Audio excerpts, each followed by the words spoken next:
Lord of mysteries. तो guys आज हम एक्सप्लेन करेंगे लॉर्ड ऑफ मिस्ट्रीज एनिमे।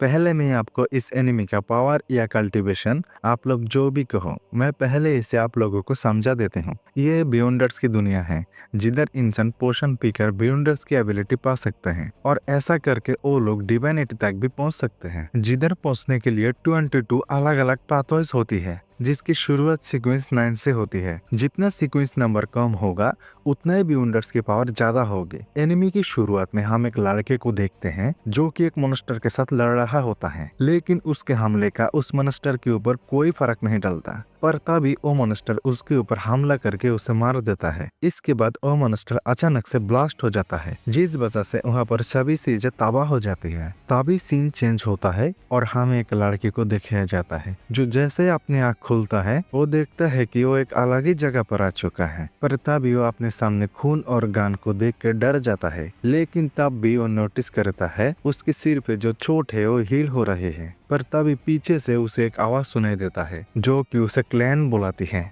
जो सुनकर वो पीछे मुड़ता है और बोलता है ये क्लैन कौन है, लेकिन तभी उसकी नजर शीशे में जाती है और वो हैरान होकर बोलता है लगता है मैं ट्रांसमाइटेड होकर किसी और की बॉडी में आ गया हूँ। तब राइटर हमें बताता है जो लड़का क्लैन की बॉडी के अंदर होती है उसका नाम जोत है और वो फ्यूचर से फर्स्ट में आ गया होता है। इसके बाद वो क्लैन के बारे में जानने के लिए उसकी डायरी पढ़ने लगती है जिधर उसे पता चलता है कि वेल्स उसके पास एक एशियन बुक ले आया था, जिसे सुन के उसे पता चला वो बुक 4 इपोक से एग्जिस्ट करती है और उसका राइटर एंटीगोनस फैमिली से बिलोंग करता है। इसके बाद वो फिर से डायरी पढ़ने लगती है, लेकिन उसे कहीं भी जून 27 की एंट्री नहीं मिल रही होती। पर तभी नोटबुक का पेज अपने आप पलटता है और उसके सामने एक पेज आता है जहाँ पर क्लैन ने लिखा होता है कि उसके साथ साथ सभी लोग मर जाएंगे। आगे क्लैन कुछ और रीड करे इससे पहले उसके रूम में उसकी छोटी बहन मेलिसा आ जाती है, जिस वजह से क्लैन खून की धब्बा और गन को छुपा देता है और ऐसे एक्ट करने लगता है कि वो अभी भी पढ़ाई करके उठा है। और मेलिसा के जाने के बाद क्लैन सारे खून की धब्बे को साफ कर देता है। तब वो सोचने लगता है कि क्या क्लैन ने ही आपको मार दिया था या फिर किसी ने उसका मर्डर कर दिया। मुझे लगता है कि इन सब का लेना देना वही एंशिएंट बुक से कनेक्टेड है। इसके बाद वो सोचने लगता है आखिर मैं रीइंकार्नेट हुआ क्यों और कैसे, मैं तो बस अपना काम कर रहा था। तभी उसे याद आता है कि हाँ, मैंने तो डिनर करने से पहले लक एनहेंसमेंट रिचुअल किया था, शायद यही वजह रही होगी। पर तभी सीन चेंज होकर हमें ऑयल्स और नाया की बॉडी दिखाया जाता है जो क्यू यूनिवर्सिटी की हिस्टोरिक ग्रेजुएट होती है। पर पुलिस को उनकी बॉडी को देखकर लगता है कि उन्होंने सुसाइड किया है। इस जगह को देखकर ऐसा लगता है कि यहाँ पर किसी ब्लैक मैजिक का परफॉर्म किया गया है या फिर किसी बियॉन्डर की बोली दी गई, जिस वजह से एक बुरी ताकत जग गई है। तब ऑयल्स और नाया की फोटो में उन्हें क्लैन भी दिखाई देता है जो कि उनका क्लासमेट होता है और अपने पेरेंट्स के मर जाने के बाद अपने सिबलिंग्स के साथ रह रहा होता है। इसके बाद फिर सीन चेंज होता है और हमें मेलिसा को दिखाया जाता है जो कि क्लैन से कहता है मैं स्कूल जा रहा हूँ, तुम बाजार जाकर फ्रेश बेट ले आना। ये बोलकर वो वहाँ से चले जाती है। अगले सीन में वो दुकान से बेट खरीदता है, लेकिन तभी उसे एहसास होता है कि कोई उसे छुप कर देख रहा है। तब वो वापस घर आने लगता है जहाँ पर वो देखता है कि लोग पत्ते खेल रहे हैं। पर तभी उसे पुराने कुछ बातें याद आने लगती हैं, लेकिन तभी क्लैन की कॉइन नीचे गिर जाती है। पर तभी उसे फिर से एहसास होता है कि कोई उसे छुप कर देख रहा है, जिस वजह से वो जल्दी जल्दी में एक ताबूत के अंदर घुस जाती है और उसे अंदर एक मैजिशियन दिखाई देता है। तुम गुम हो गई हो ना, इधर आओ, मैं तुम्हें गाइडेंस देता हूँ तुम्हारी फ्यूचर के लिए। पर तभी हम ताबूत के बाहर देखते हैं कि वो बंदा क्लैन का पीछा करते करते यहाँ तक आ चुके हैं और तभी हमें पता चलता है उस बंदे का नाम है जियान किंग और वो क्लैन को आसपास ढूंढने लगते हैं, लेकिन उसे वो नहीं मिलता, जिस वजह से वो वहाँ से चले जाती है। उसके बाद वही मैजिशियन क्लैन से कहता है जो लाइफ है वो अनप्रेडिक्टेबल है और तुम्हारे डेस्टिनी में क्या होने वाला है तुम्हें नहीं पता है, पर टैरो ट्रेडिंग कार्ड तुम्हारी मदद करेंगे मिस्ट्रीज में झांकने के लिए। अरे ये तो अर्थ पर हुआ करती थी। चलो आज तुम मेरी पहली कस्टमर हो, इसलिए आज मैं तुम्हारी टैरो ट्रेडिंग फ्री में करूंगा। जिसके लिए क्लैन भी मान जाती है। उसके बाद वो अपना काम शुरू कर देता है और क्लैन से पूछता है, तुम क्या जानना चाहते हो? मैं अपना फास्ट, प्रेजेंट और फ्यूचर के बारे में जानना चाहते हूँ। जिस पर वो मैजिशियन हाँ कह देती है और कार्ड को स्वैप करने की बात करती है। तब वो मैजिशियन 3 कार्ड को उठाती है जो कि क्लैन की फास्ट, प्रेजेंट और फ्यूचर को रिप्रेजेंट करती है। लेकिन जैसे ही क्लैन प्रेजेंट वाला कार्ड निकालती है, वो कार्ड दी फूल का होती है जो कि सारे न्यू बिगिनिंग्स को रिप्रेजेंट करता है। और ये तो तरफ ड्रेक का कार्ड 0 है। तभी वहाँ पर एक लड़की आ जाती है। तुम फिर से मेरी कॉफी क्यों कर रही हो? ये ध्यान रखो कि तुम सिर्फ एक बीच स्टीमर हो। इसका मतलब अब तक ये मुझे पागल बना रही थी। असली मैजिशियन तो कोई और है। तुम अब तक ये कर रही हो? निकलो यहाँ से अभी। और वो फेक मैजिशियन जाते जाते क्लैन से कहता है, जो मैंने तुम्हें बताया है वो एक्यूरेट है। अरे ये बंदा मेरा पीछा करते करते यहाँ तक आ गया, इसलिए वो चुपके से वहाँ से खिसक लेता है और अपने घर में वापस आ जाती हैं। घर वापस आते वो लक एनहेंसमेंट रिचुअल को फिर से करने लगती हैं ताकि वो अपने दुनिया में वापस जा सके। और तभी वो रिचुअल को शुरू कर देता है, लेकिन वहाँ पर कुछ नहीं होता, जिस वजह से उसे कुछ समझ नहीं आ रहा होता। और तब हम देखते हैं कि उसका सर दर्द कर रहा होता है और उसके फेस में रेड मार्क एफियर होने लगती हैं। और तभी उसके रूम में रेड कलर की रोशनी भी आने लगती है, जिस वजह से वो एक अलग ही जगह पर आ जाती है जहाँ पर एक रेड कलर की और एक ब्लू कलर की लाइट उसे घेरने लगती है। और यहाँ पर एक लड़की मिरर को समन कर रही होती है और एक लड़का भी बीच समुद्र में कुछ परफॉर्म कर रहा होता है। तभी उस ब्लू और रेड लाइट की वजह से वो लोग क्लैन की दुनिया में समन हो जाती है। आखिर हम लोग कहाँ पर हैं? उन दोनों को देखकर क्लैन भी हैरान हो जाती है। फिर अपने मन में सोचता है, क्या इन दोनों को मैंने समन किया है? क्या इस डिवाइन रिलम के ओनर तुम हो? जो सुनकर क्लैन को कुछ समझ नहीं आता और वो सोचता है, अगर ये डिवाइन रिलम है तो यहाँ पर कोई श्राइन क्यों नहीं है? तभी अचानक से वहाँ पर सब कुछ ट्रांसफॉर्म होकर एक बिल्डिंग बन जाती है, जो देखकर क्लैन हैरान हो जाता है। क्या मैं ग्रेपॉग यूज कर सकती हूँ? चलो ट्राई करके देखते हैं। ये बोलकर वो अपने हाथ के इशारों से जैसे ग्रेपॉग को यूज करता है, वैसे वहाँ पर एक टेबल और एक थ्रोन आ जाती है। हे, आखिर मैं कहाँ पर हूँ और तुम कौन हो? क्लैन उससे अपना रियल नेम नहीं बताता। वो उसे बताता है, मेरा नाम है फूल। इसके बाद वो उस टेबल के आसपास बहुत सारे शेयर को समन कर लेता है। ठीक है मिस्टर फूल, आखिर तुम क्या चाहती हो? ये एक अटेम्प्ट है। क्या आपका अटेम्प्ट पूरा हो गया? क्या हम लोग अब यहाँ से जा सकते हैं? हाँ, मैं तुम्हें घर भेज सकती हूँ। तभी वो अपने मन में सोचने लगता है, ये जो लड़की है ये काफ़ी इनोसेंट है, लेकिन वो लड़का बहुत शातिर लगता है। तभी वो लड़की क्लैन से पूछता है, मुझे बियॉन्डर बनने के लिए क्या करना होगा? आखिर ये बियॉन्डर क्या होती है? बात टलने के लिए वो दूसरे लड़के को उस सवाल का जवाब देने के लिए कहता है, अगर तुम्हें बियॉन्डर बनना है तो तुम्हें चर्च पे ज्वाइन होना होगा। पर क्योंकि बियॉन्डर्स अंधेरों के साथ लड़ते हैं तो सभी लोग बियॉन्डर्स नहीं बन सकते, क्योंकि इसमें बहुत ज्यादा खतरा है। नहीं, मैं चर्च पे नहीं जाऊंगा क्योंकि मैं आजाद रहना पसंद करती हूँ। तो फिर रॉयल फैमिली में जाओ या फिर मिलियम नोबिलिटी में। यार, क्या कोई और तरीका नहीं है क्या? एक्चुअली मेरे पास 2 सीक्वेंस 9 पोर्शन है। ये सुन के क्लैन और वो लड़की दोनों ही हैरान हो जाता है। एक पोर्शन को सेलर कहता है और दूसरे को ऑडियंस। जिसके बारे में ये बात कर रही है, सुनने में तो ये सुपरनेचुरल पावर लग रही है, वो भी अलग अलग एट्रीब्यूट्स की। जो सीक्वेंस है वो एबिलिटी लेवल होती है। क्या जो ग्रे फॉग है और जो ट्रांसमाइग्रेशन है, क्या ये बियॉन्डर्स की पावर की कोई नतीजा है? पर तभी वो लड़की पोर्शन के लिए उसके साथ डील कर लेती है और क्लैन को उन दोनों की डील का विटनेस बनने के लिए कहता है, जिसके लिए वो मान जाती हैं और वो लड़की उसे दोबारा मिलने की बात करती है, क्योंकि क्लैन के पास उन दोनों को वहाँ पे बुलाने की पावर होती है। पर तब क्लैन ये सोचने लगता है कि अगर वो इनके साथ बार बार मिलेगा तो उसका भांडा फूट सकता है। लेकिन उसे ये भी पता होता है उन लोगों से मिलकर उसे बहुत सारी इंफॉर्मेशन भी मिल सकती है, जिससे कि वो वापस अपने घर जा सके। तब क्लैन डिसाइड करता है कि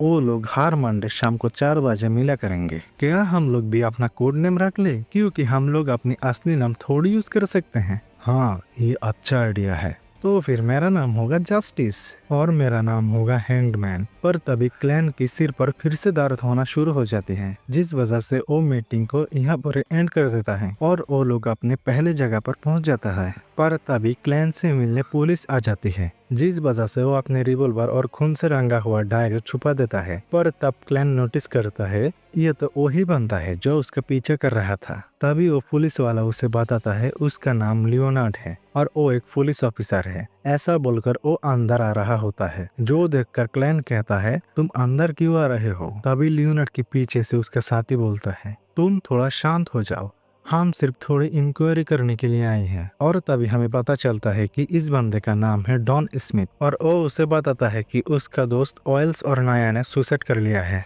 यह सुनकर क्लैन बोलता है क्या सच में नाया और ऑयल्स ने खुद की ही जान ले ली है। जिस पर डॉन कहता है हाँ, सीन देखकर तो ऐसा ही लग रहा है। और तभी लियोनार्ड को क्लैन की डायरी मिल जाती है जहाँ पर उसने लिखा था उसके साथ साथ सभी लोग मारे जाएंगे।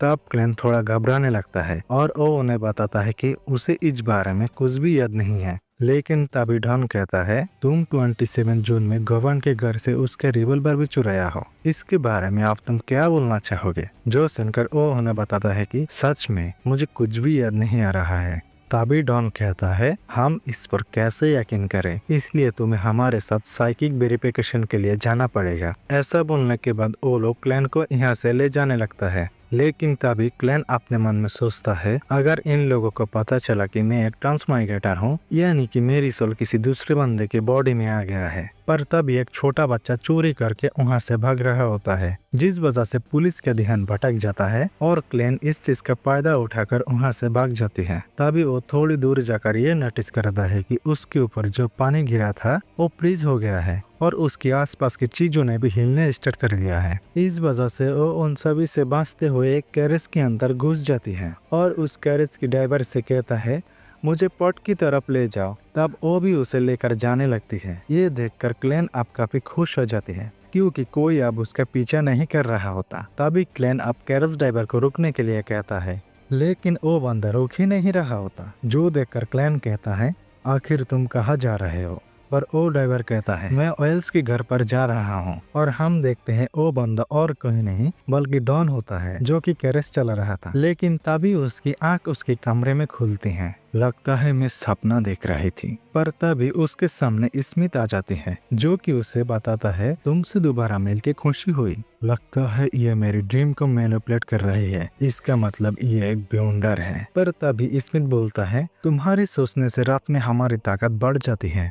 ये अभी अभी हम बोला, लगता है उसके साथ कुछ और भी है। पर तभी अचानक से उसकी आसपास की सारी चीजें बदलने लगती हैं और तब उसे एक लड़की की आवाज सुनाई देती है जो कि उसे शांत करवा रहा होती है। और उसके बाद वो क्लैन की माइंड में घुस जाती है। लेकिन उस लड़की को कुछ सस्पिशियस नजर नहीं आता, इसलिए वो क्लैन को छोड़ देता है और वो डॉन से कहता है इसके साथ ऑयल्स और नाया की मौत की कोई कनेक्शन नहीं है और इसके पास जो पावर है वो काफी फियरफुल है। आज से पहले मैंने कभी भी इतना ट्रिकी केस नहीं देखा। और हाँ, तुम अपना ध्यान रखना। पर तभी स्मिथ क्लैन से बोलता है जो एंटीगोनस फैमिली की नोटबुक है वो अभी भी गायब है, इसलिए अभी भी तुम्हारी जान खतरे में है और हम लोग हर टाइम तुम्हें प्रोटेक्ट नहीं कर सकते। और अगर तुम्हें जिंदे रहना है तो तुम्हें एक ब्यूंडर बनना पड़ेगा। उसके बाद स्मिथ ने क्लैन को अपना कार्ड दे दिया होता है और उस कार्ड के एड्रेस को फॉलो करते हुए वो एक बार के अंदर चला आता है और वो उस बार के एक बार टेंडर से कहता है मुझे यहाँ पर स्मिथ ने बुलाया है।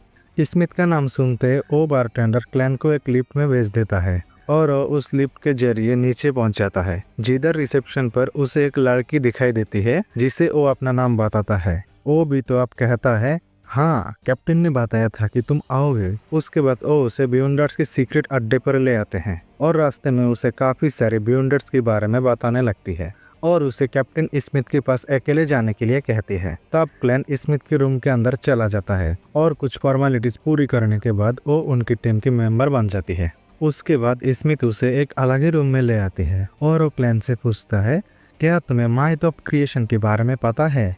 हाँ, वो बंदा के उससे उठा है और उसने ही पहले लाइट को क्रिएट किया है। उसके बाद उसने ही सारे लाइट फॉर्म को बनाया है। उसके एक आंख में है सन और दूसरे में है क्रिम्सन मून। उसकी बॉडी लैंड और ईस्टर बन गई और उसके वाल फोनिक्स और कंडेमोनिकुल बन गई। तभी स्मिथ कहता है हम लोग भी तो सेम ओरिजिन से हैं। इंसान पोशन बनाकर फातो इसकी पावर को गेन करते हैं। फिर वो उसे बताता है चार्ट्स ऑफ एवन नाइट गॉडेस 4 रास्ते की सीक्वेंस की 9 पोशन बनाते हैं। पहले है द क्रॉप्स कैरेक्टर जो कि सेल्फ डिफेंस के लिए बढ़िया है, लेकिन ये ऑफेंसिव में उतना अच्छा नहीं है। और जो मिस्ट्री, फायर और सीर है वो मिस्टीरियस चीजों के लिए फायदेमंद है।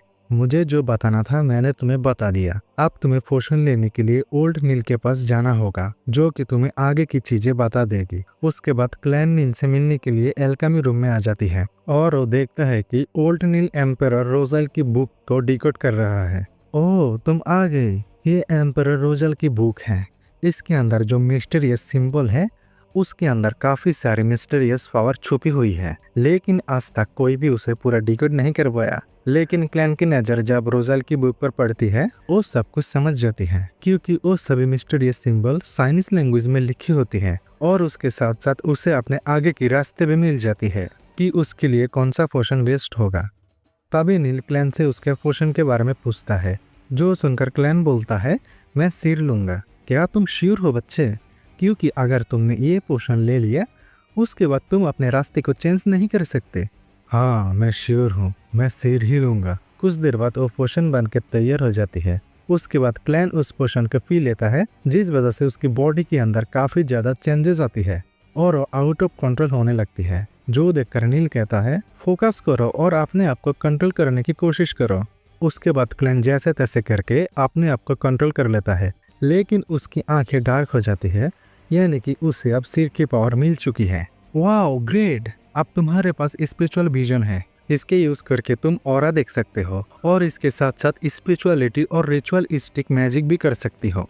अगले सीन में स्मिथ क्लैन को अपने जॉब के बारे में सब समझा देता है और उसे एक डॉजिंग रॉड खरीद कर अपने टास्क को कंप्लीट करने के लिए बोलती है। तब क्लैन जैसे ही बाहर जाता है वैसे लियोनार्ड उसे एक कैरेज में उठाकर ले जाता है।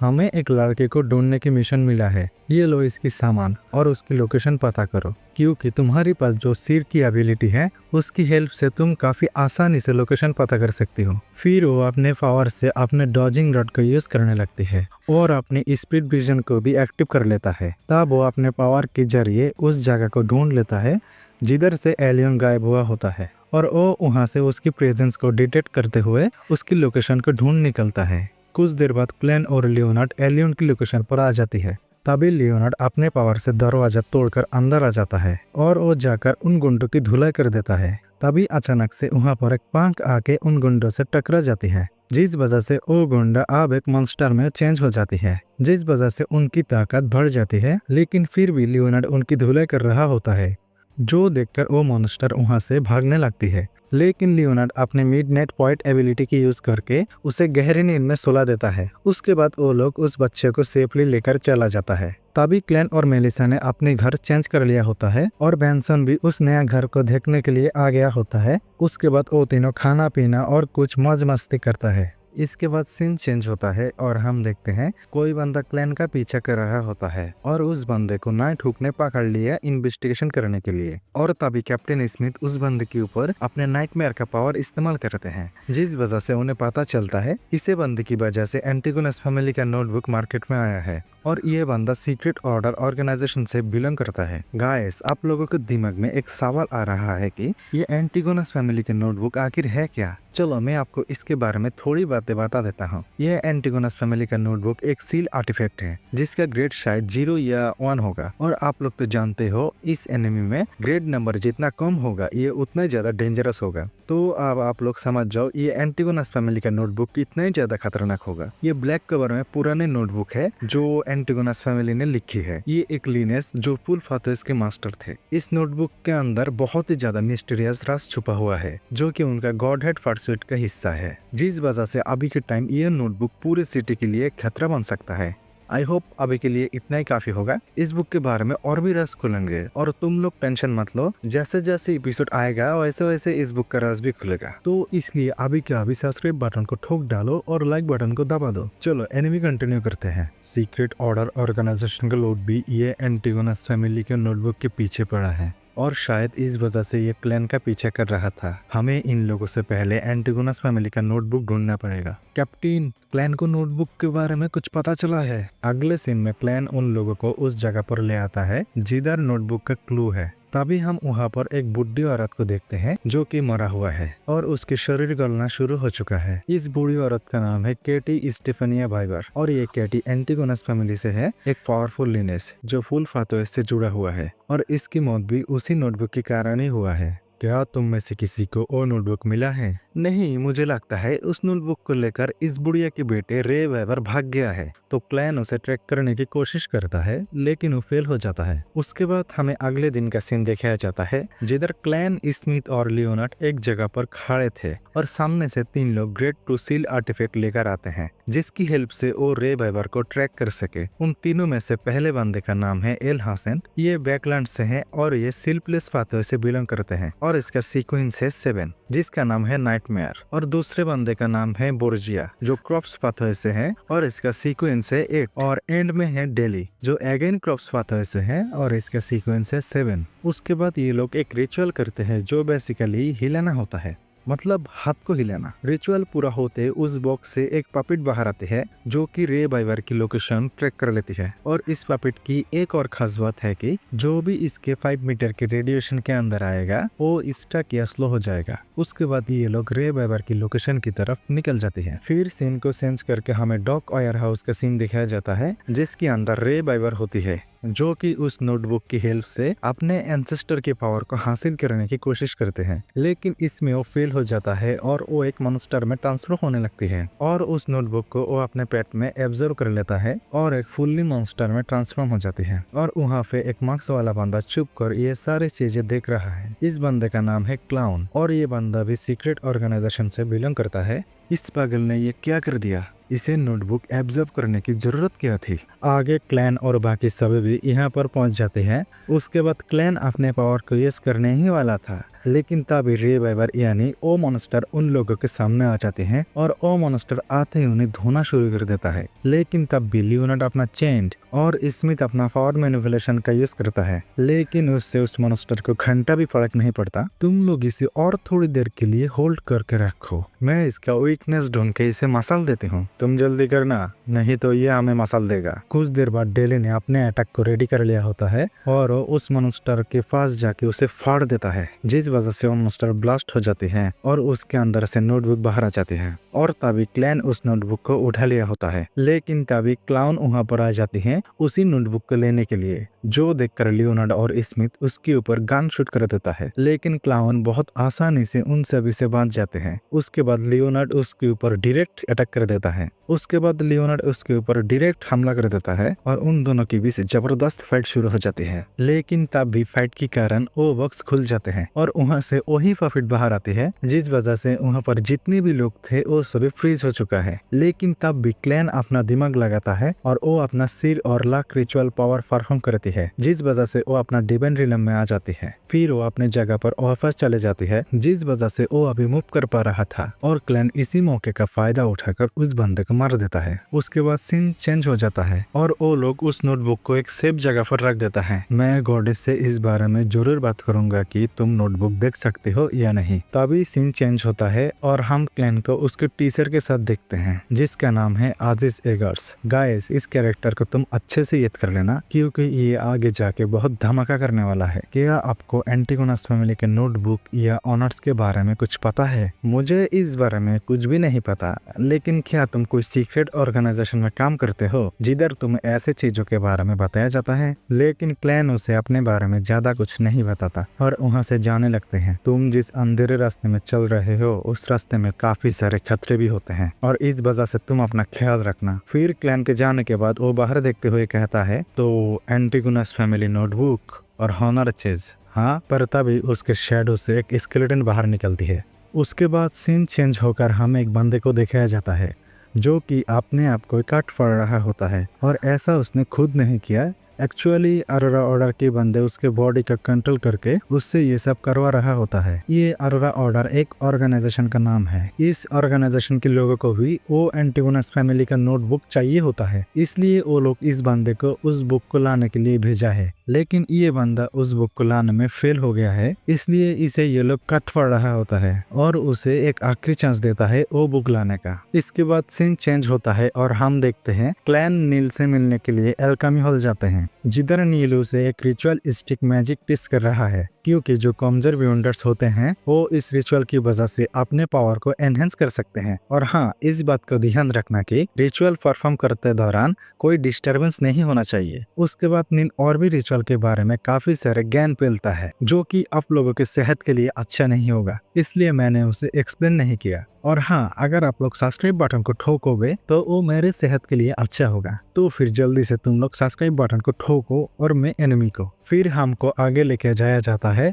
और हमको क्लैन के दिमाग में फिर से बातें समझाई जा रही होती हैं। उसको कैसे एक सिर की तरह एक्ट आउट करना होता है ताकि उसकी ताकत और भी बढ़ सके, जिस कारण से वो डिवाइनेशन क्लब ज्वाइन कर लेता है, जो कि असल में उसे सिर के बारे में जानने के लिए हेल्प करेगा। उसके बाद वो उस क्लब के लोगों से थोड़ा मिलजुलता है। फिर हमें उसी क्लब के अंदर विलसट को दिखाया जाता है जो कि एक पावरफुल सिर है। उसके बाद क्लैन जाके विलसट से मिलता है और वो लोग एक दूसरे से बातें करते हैं, जो इतना इम्पोर्टेंट नहीं है, इसलिए मैं इसे स्किप कर रही हूँ। इसके बाद हम क्लैन को अपने रूम में देखते हैं जो कि अपने लिए एक रिचुअल बनाते हैं। इस बातों को ध्यान से सुनना क्योंकि ये बहुत ही इम्पोर्टेंट है। इस रिचुअल का ये मतलब है कि अगर कोई आपके लिए प्रे करेगा तो आपकी पावर बढ़ जाएगी। और तभी मेलिसा उसके पास आती है। मेरी दोस्त सेलिना की बर्थडे आने वाला है और उसने हम सबको इनवाइट किया है, चलो सब चलते हैं, जिसके लिए ऑब्वियसली क्लैन मान जाती है। उसके बाद वो लोग अपनी फैमिली बातें करने लगती है जो कि हम लोगों के लिए सुनना काफी गलत है, तो हम इसको भी स्किप करते हैं। फिर अगले दिन मंडे का सीन आ जाते हैं। जैसे कि हमको पता है मंडे के 3 बजे क्लैन हैंगमैन और जस्टिस को ग्रेव वॉक में ले आता है, तो फिर क्लैन ने हैंगमैन और जस्टिस को ग्रेव वॉक में ले आया है। फिर हमें बताया जाता है जो जस्टिस है उसका पावर इंस्पेक्टर फातोए की सीक्वेंस 9 है और जो हैंगमैन है उसका पावर सेलर फातोए की सीक्वेंस 8 है। उसके बाद जस्टिस और हैंगमैन जो उन्होंने डील की थी वो कंप्लीट कर लेता है। तुम्हें मेरे लिए 2 काम करना पड़ेगा। पहला, तुम्हें मेरे लिए रोजल की डायरी लेके आनी है और दूसरा, तुम्हें मैं एक रिचुअल दूंगा जो तुम्हें पूरा करना होगा। उसके बाद उन लोगों का मीटिंग खत्म हो जाता है और हमें संडे का सीन दिखाया जाता है जिधर क्लैन, मेलिसा और बेंसन एक साथ सेलिना की बर्थडे पार्टी में आया है। तुम्हारी बाई तो बहुत ही ज्यादा हॉट है। और फिर हमें यहाँ पर एलिजाबेथ को दिखाया जाता है जो कि क्लैन को घूर घूर कर देख रहा होता है। उसके बाद हम सेलिना को देखते हैं जो कि अपने सारे गिफ्ट खोल रहा है, लेकिन तभी उसे गिफ्ट के अंदर एक मिरर मिलती है जो कि विलसट ने एलिजाबेथ के जरिए बेचा है। लेकिन तब भी क्लैन को किसी डार्क पावर की ऑरा महसूस होती है जिसे फॉलो करते हुए वो सेलिना के रूम में आ जाती है। लेकिन तब तक बहुत देर हो चुकी थी क्योंकि उस मिरर ने ऑलरेडी सेलिना को कंट्रोल कर लिया होता है। आप लोगों को काफी कंफ्यूजन होगी कि यहाँ पर क्या चल रहा है, तो मैं आपको बताता हूँ। जो सेलिना है उसे विलसट कंट्रोल कर रहा है उसी मिरर से। तो विलसट ऐसा क्यों कर रहा है वो तो आपको इस फाइट के दौरान ही पता चल जाएगा। और हाँ, इस बात को याद रखना कि सेलिना को विलसट कंट्रोल कर रहा है। तो एनिमी कंटिन्यू करते हैं, लेकिन क्लैन सेलिना को बचाने के लिए इबरनेट गॉडेस की रिचुअल करने लगती है। लेकिन रिचुअल पूरा होने से पहले ही सेलिना उस पर हमला करके उसे घायल कर देता है और वो क्लैन की स्पिरिचुअलिटी भी एब्जॉर्ब करने लगती हैं। अगर तुम मुझे एंटिगोनस फैमिली के नोटबुक के बारे में बता दो तो मैं तुम्हें जिंदा छोड़ सकती हूँ। तभी दूसरी तरफ जस्टिस ने क्लैन की बताई हुई रिचुअल करने लगती है, जिस वजह से थोड़ी देर के लिए क्लैन की स्पिरिचुअलिटी वापस आ जाती है, जिस वजह से उसने वो रिचुअल को पूरा कर लेता है और वो सेलिना को उस मिरर से आजाद कर देता है। और क्लैन उस मिरर में फायर करके उसे तोड़ देता है ताकि और कुछ भी कंटिन्यू हो ना पाए। तभी हमें विलसट को दिखाया जाता है जिसका की बाट लगने वाली है, और होता भी बिल्कुल ऐसा ही है क्योंकि तभी वहाँ अरोरा ऑर्डर के एरोकल नंबर 22 आ जाते हैं और उसका काम तमाम कर देता है। फिर हम क्लैन को देखते हैं जो कि फाइनली डॉन को लेके विलसट के घर पर पहुंच गया होता है और उसको बता रहा होता है कि क्या क्या हुआ और कैसे ये लोग ट्रू क्रिएटर के बारे में बात कर रहे होते हैं। तभी डॉन को अचानक उसके सामने ट्रू क्रिएटर दिखाई देता है और तभी यहाँ पर से सीन चेंज करके हमें जस्टिस का सीन दिखाया जाता है जिधर उसका 17 बर्थडे का पार्टी मनाया जाएगा, इसलिए उधर सभी लोग पार्टी की तैयारी कर रही है। और इसी के साथ ही आज का पार्ट यहाँ पर ही खत्म होता है। इसका नेक्स्ट पार्ट आएगा या फिर नहीं आएगा ये आप लोगों की रिस्पॉन्स के ऊपर डिपेंड करता है, और अगर आप लोगों का रिस्पॉन्स अच्छा रहा होगा तो मैं इस एनिमी को पूरा एक्सप्लेन करूंगा। और एक बात, ये एनिमी हर हफ्ते सिर्फ एक ही एपिसोड रिलीज होता है, इसलिए मैं सोच रहा हूँ कि मैं 4 एपिसोड को कंबाइन करके हर महीने एक लॉन्ग वीडियो अपलोड करूँ, जो देखकर आप लोगों को भी मजा आएगा और स्टोरी भी समझ आ जाएगी। और अगर आप लोग चाहते हो कि मैं हर हफ्ते के एपिसोड हर हफ्ते एक्सप्लेन करूँ, वो भी कमेंट में बता देना। आप लोग जैसा चाहोगे वैसा ही होगा। तो आज के लिए इतना ही, मिलते हैं अगली वीडियो में।